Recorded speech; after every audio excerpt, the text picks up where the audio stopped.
नमस्कार। मैं doctor Poonam Jaiswal, associate professor, department of botany, JDV government girls college Kota. आज हम प्लांट पैथोलॉजी के एक नए topic host specific toxins in relation to pathogenesis के बारे में पढ़ेंगे। एक्चुअली आपने पहले टॉपिक में पढ़ा था होस्ट पैथोजन इंटरेक्शन, नेक्स्ट में पढ़ा था उसका रिस्पॉन्स कैसा होता है। अब आगे हम देखेंगे कि आखिर पैथोजेनेसिस होती क्यों है, उसमें टॉक्सिन्स का क्या रोल है।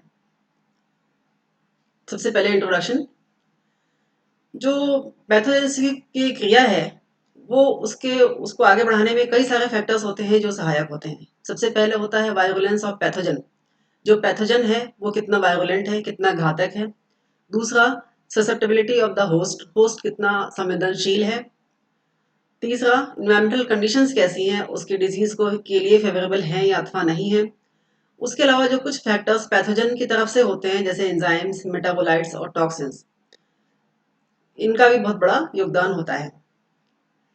जैसे कि आपने देखा होगा कुछ पैथोजेंस ऐसे होते हैं जो प्लांट्स में इन्वेट तो कर जाते हैं लेकिन फिर भी डिजीज के सिम्टम्स नहीं आते और पैथोजेनेसिस नहीं होती है।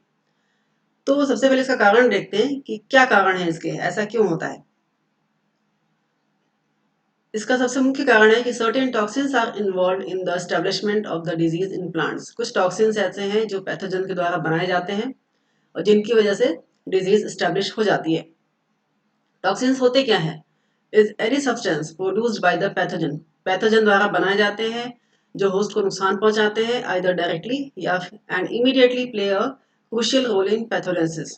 पैथोजेनेसिस की क्रिया में इनका महत्वपूर्ण रोल है। इसको एग्रेसिन भी कहा जाता है इन टॉक्सिन्स को। एंटोन डी बेरी ने 1886 में सबसे पहले ये रिकॉग्नाइज किया था कि जो पैथोजेंस होते हैं उनका डैमेज इस वजह से होता है क्योंकि वो कुछ ना कुछ टॉक्सिन्स सिक्रीट करते हैं।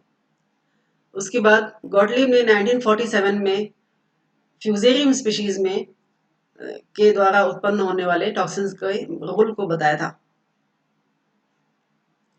उसके बाद गवर्नमेंट में 1954 में उन्होंने लिखा था microbes are pathogenic only if they are toxigenic. अगर वो टॉक्सिन्स बनाते हैं, होस्ट को नुकसान पहुंचा पाते हैं, तभी उनको पैथोजेनिक माना जाना चाहिए। इसी को आगे बढ़ाते हैं। कोच पोस्टुलेट्स ये क्या कहता है टॉक्सिन्स के बारे में।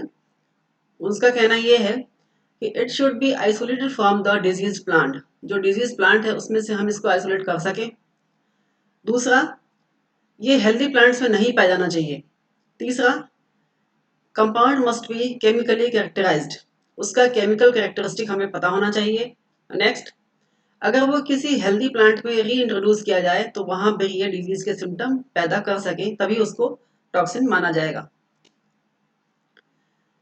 इसी क्रम में आगे बढ़ते हुए 1955 में ल्यूक एंड व्हीलर ने ये टॉक्सिन हाइपोथेसिस दी थी। उनके अनुसार a toxin should produce all symptoms characteristic of the disease. जो डिजीज की कैरेक्टरिस्टिक है वो सारे सिम्टम्स अगर हम टॉक्सिन किसी प्लांट में इंट्रोड्यूस करते हैं तो वो शो होने चाहिए। दूसरा, sensitivity to toxins will be correlated with the susceptibility to pathogens. अगर वो टॉक्सिन जो है वो होस्ट प्लांट जो है वो टॉक्सिन को के लिए सेंसिटिव है, इसका मतलब है कि वो जो पैथोजन के लिए ससेप्टेबल भी होगा। Next point, toxins produced by the pathogen will be directly related to its ability to cause disease. ये डिजीज पैदा करने के लिए ही होते हैं, इनका अन्य कोई रोल नहीं है, स्पेशली जो पैथोजेनेसिस की क्रिया में भाग लेते हैं। फिर आगे की स्टडीज में ये मालूम हुआ कि जो विक्टोरिन नाम का जो टॉक्सिन है यही एक ऐसा टॉक्सिन है जो ये सारे कैरेक्टरिस्टिक शो करता है। बाकी दूसरे जो टॉक्सिन्स हैं वो चारों कंडीशंस फुलफिल नहीं करते। अब इसका क्लासिफिकेशन, ये क्लासिफिकेशन पहला क्लासिफिकेशन है सोर्स ऑफ ओरिजिन के आधार पर। ये कहाँ पैदा होते हैं ये टॉक्सिन्स, ये व्हीलर एंड लूक ने ही 1963 में दिया था। सबसे पहले पैथोटॉक्सिन्स क्या होते हैं? ये पैथोजन के द्वारा पैथोजन से क्रिया में होस्ट के अंदर ही बनाए जाते हैं। And they play major role in disease production and produce all or most of the symptoms। ये होस्ट के अंदर सारे या ज़्यादातर सिम्टम जो हैं जो उस डिजीज के कैरेक्टरिस्टिक हैं वो सभी दर्शाते हैं। एग्जाम्पल विक्टोरिन, जो कि कॉक्लियोबोलस विक्टोरी जो होस्ट स्पेसिफिक टॉक्सिन है उसके द्वारा दिखाया जाता है। दूसरा कैटेगरी है फाइटोटॉक्सिन। ये भी पैथोजन के द्वारा होते हैं विच इंड्यूस फ्यू और नन ऑफ द सिम्टम्स। ये अगर बनते भी हैं तो वो बहुत कम या फिर कोई सिम्टम शो नहीं करते। इसका एग्जाम्पल है अल्टरनेरिक एसिड जो अल्टरनेरिया सोलेनाई द्वारा बनाया जाता है, और पायरिकुलेरिन जो कि पायरिकुलेरिया ओराइजी द्वारा बनाया जाता है। तीसरी कैटेगरी है विवोटॉक्सिन। ये इन्फेक्टेड होस्ट में बनती है बाय द पैथोजन, पैथोजन के द्वारा, लेकिन but not itself the initial inserting agent of the disease. ये स्वयं ही डिजीज कॉज करने का कारण नहीं है। इसका एग्जाम्पल है फ्यूजेरिक एसिड जो कि फ्यूजेरियम स्पीशीज द्वारा बनाया जाता है। दूसरा टाइप का क्लासिफिकेशन जो है वो है स्पेसिफिसिटी ऑफ टॉक्सिन्स के आधार पर। ये शेफर ने 1983 में दिया था। इसके हिसाब से दो ग्रुप्स होते हैं। पहला ग्रुप होता है जनरल टॉक्सिन्स जिसको नॉन होस्ट स्पेसिफिक टॉक्सिन्स या फिर नॉन होस्ट सेलेक्टिव टॉक्सिन्स भी कहते हैं। दूसरी कैटेगरी है स्पेसिफिक टॉक्सिन जिसको होस्ट स्पेसिफिक टॉक्सिन या होस्ट सेलेक्टिव टॉक्सिन्स भी कहते हैं। नीचे दोनों के एग्जाम्पल दिए हैं। जनरल टॉक्सिन्स में आता है tabtoxin, phaseolotoxin, tentoxin and सर्कोस्पोरिन।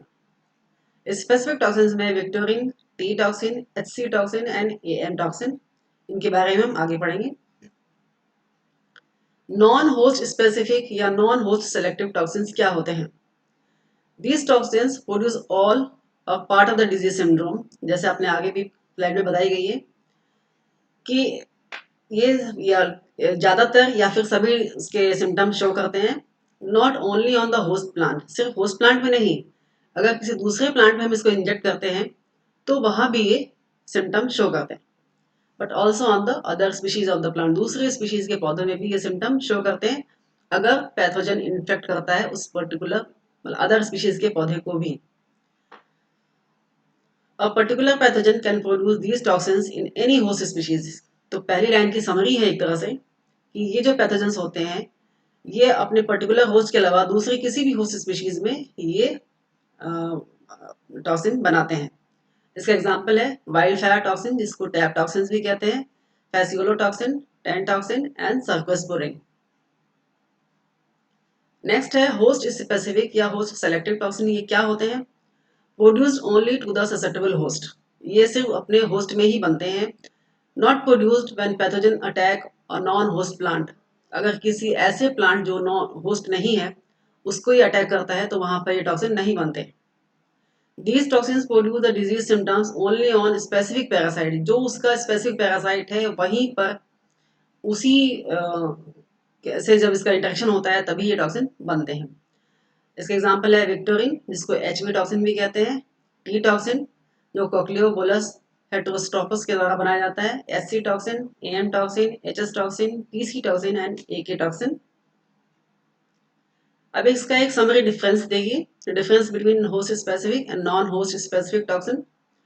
Host specific क्या होते हैं? Selective toxin, selectively toxic only to susceptible host.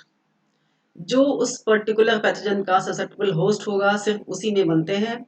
जबकि नॉन स्पेसिफिक जो होते हैं अपने होस्ट के अलावा दूसरे किसी नॉन होस्ट प्लांट पे भी अगर इंजेक्ट किए जाते हैं तो वहां भी ये सिम्टम्स दर्शाते हैं। होस्ट स्पेसिफिक टॉक्सिन की दूसरी विशेषता ये है कि ये प्राइमरी डिटर्मिनेंट्स होते हैं ऑफ डिजीज के। ये इन्हीं के द्वारा ये डिजीज पैदा होती है, इन्हीं टॉक्सिन की वजह से।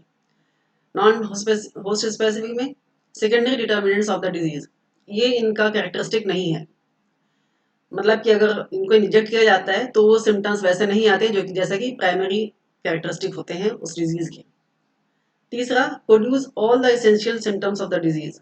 इस टॉक्सिन की उपस्थिति में जो उसका होस्ट है उसमें सभी सिम्टम शो होंगे, जबकि नॉन होस्ट स्पेसिफिक में या तो कुछ या नहीं, कोई सिम्टम नहीं आएगा। होस्ट के एग्जांपल होस्ट स्पेसिफिक के victorin and T toxin, non host specific के example tentoxin and tabtoxin. अब ये क्या इफेक्ट डालते हैं होस्ट प्लांट के ऊपर? टॉक्सिन पैथोजेनेसिस होने के बाद पैथोजन प्रेजेंट है होस्ट के ऊपर तो ये उसके सेल में उसके फिजियोलॉजी में क्या इफेक्ट डालते हैं? पहला, चेंज इन सेल परमिबिलिटी।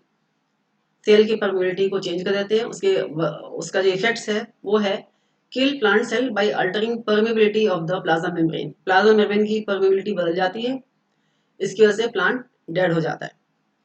उसका वजह ये, second point is correlated to the first point. वजह यह है कि causes loss of water and electrolyte and also unrestricted entry of substances including toxin। चूंकि प्लाज्मा मेम्ब्रेन की परमेबिलिटी खत्म हो जाती है, इसलिए एक तरह से अनरेस्ट्रिक्टेड लॉस ऑफ वाटर होता है और एंट्री होती है टॉक्सिन सब्सटेंसेस की। इसके अलावा सेलुलर ट्रांसपोर्ट सिस्टम भी डिस्टर्ब होता है, जिसकी वजह से हाइड्रोजन और पोटेशियम का जो एक्सचेंज है सेल मेम्ब्रेन के थ्रू वो प्रभावित होता है। अगला इफेक्ट है disruption of normal metabolic process. जो मेटाबॉलिक क्रियाएं हैं वो प्रभावित होती हैं।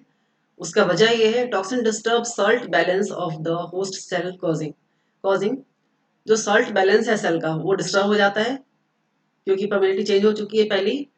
और उसके से फर्क पड़ता है, जो प्रभाव पड़ता है वो इस तरह से इंक्रीज इन रेस्पिरेशन रेट बदल जाती है, बढ़ जाती है। मैल फंक्शनिंग ऑफ एंजाइम सिस्टम, जो एंजाइम सिस्टम है वो ठीक से काम नहीं करता। होस्ट सेल की मृत्यु हो जाती है और प्रोटोप्लाज्मिक प्रोटीन जो है वो हाइड्रोलाइज हो जाते हैं। नेक्स्ट जो इफेक्ट है वो है interference with the growth regulatory system. जैसे एक एग्जांपल है फुलिश राइस सीडलिंग डिजीज। ये जिब्रेला फुजेगराई के द्वारा होता है ये, क्योंकि जिबरलिन एक्सेस में बनते हैं उसमें। और इसी वजह से ये जो है ग्रोथ रेगुलेटरी सिस्टम, जो नॉर्मल ग्रोथ ना रहकर एक disease plant full seedling growth में एक्सेस ग्रोथ होने लगती है, और इस तरह से जो नॉर्मल रेगुलेटरी सिस्टम है ग्रोथ की वो डिस्टर्ब होती है। नेक्स्ट इफेक्ट है इनहिबिट रूट ग्रोथ को कम कर देता है, जैसे कि Fusarium moniliforme produce a thermolabile toxin. Thermolabile का नहीं मतलब है टेम्परेचर से ये डिस्टर्ब होते हैं, टेम्परेचर का नेगेटिव इफेक्ट पड़ता है इनके ऊपर। जो रूट के आसपास जो है ये टॉक्सिन प्रोड्यूस करती है फ्यूजेरिया मोनिलिफॉर्मिस, जिसकी वजह से रूट ब्राउन हो जाते हैं और इस वजह से इसका जो डेवलपमेंट है वो रुक जाता है। अब है कंक्लूजन, जो कुछ भी अभी तक आपने पढ़ा उसका एक summary. These are toxins are microbial metabolites involved in the development of the plant disease, जिसको हम नॉर्मली पैथोजेनेसिस भी कहते हैं। ये एक तरह से माइक्रोबियल मेटाबोलाइट्स होते हैं। माइक्रोब जो पैथोजन है उनके अंदर बनते हैं, उनके मेटाबॉलिक प्रोसेस में बनते हैं। Toxins are weapons of the microbes. ये एक हथियार की तरह काम करते हैं उन माइक्रोब्स के लिए, जो कि होस्ट सेल को इंजरी पहुंचाने का, नुकसान पहुंचाने का और मार देने का काम करता है।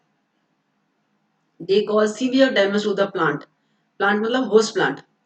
चूंकि वो सेल के पूरे सिस्टम आपने पढ़ा अभी इफेक्ट्स में कि उसको डिस्टर्ब करते हैं, इस तरह से ये जो होस्ट प्लांट है उसको डैमेज कर देते हैं और इसकी वजह से हमें बहुत सारे विजिबल सिम्टम्स दिखाई देते हैं। Inhibit enzymatic reactions of the host. Enzyme के रिएक्शन की जो मेटाबॉलिज्म है उसको डिस्टर्ब करते हैं।